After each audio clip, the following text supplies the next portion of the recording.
Okey. Ni kes pertama kita dekat farm. Nampak tak kepala dia terkoyak? Tu. Tu. Sama ada kena dawai ataupun kena pukul, tapi mustahil lah kena pukul. Nampak tak tu terkoyak tu? Okey. Ni, tak apalah, kita nak jahit dulu. Kita nak jahit. Tengok nanti kita akan buat, nanti kita akan tunjuk dia punya jahitan dia macam mana. Dia terkoyak, nampak tak? Tu nampak tulang tengkok tu. Balik tunjuk sini. Tu koyak, tu tulang tengkok. So kita akan jahit balik lah. Kita akan jahit macam ni, bagi dia tangkup balik. Alright, tu koyak. Tapi tak ada apa dalam dia, tak ada apa dah kan. Kulit. Tak ada apa dah kulit ni. Kita dah cuci habis semua tu. Buang. Tu ada dia punya apa? Macam sampah-sampah tu.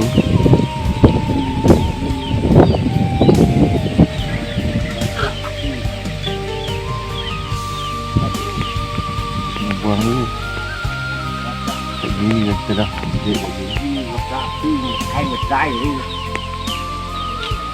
Nampak? Itu jarum. Dua jarum.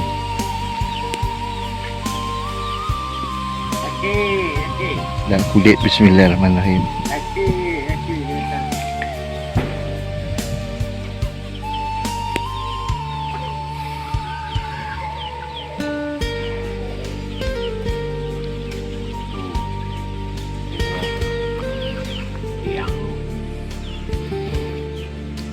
Okey. Dia jahitan dia kena macam ni. Kalau jahitan untuk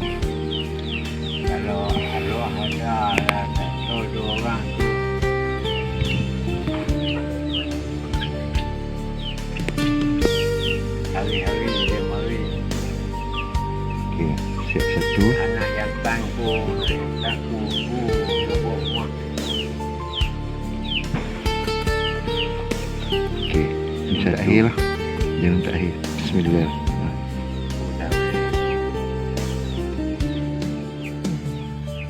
Kalau dia melekat sini, baru kita berubat, tak apa. Kalau tidak dia koyak tu teruk. Nampak? Orang nak ubat. Dah, siap, dah selesai. Balik mat tutup. Saya tak apalah. Tak apalah ha. Pakai pelat. Lega dah insya-Allah. Ni kita kurung. Kemudian dah dapat dia mari. Sabak lah tangan. Juga mari pula. Nampak, bila kita jahit, kita berubat, dia tak ada ni, dia akan takut balik lah nanti. Kerja ni kita dah biasa buat dulu lagi. So kita tak ada masalah untuk buat ni. Alhamdulillah.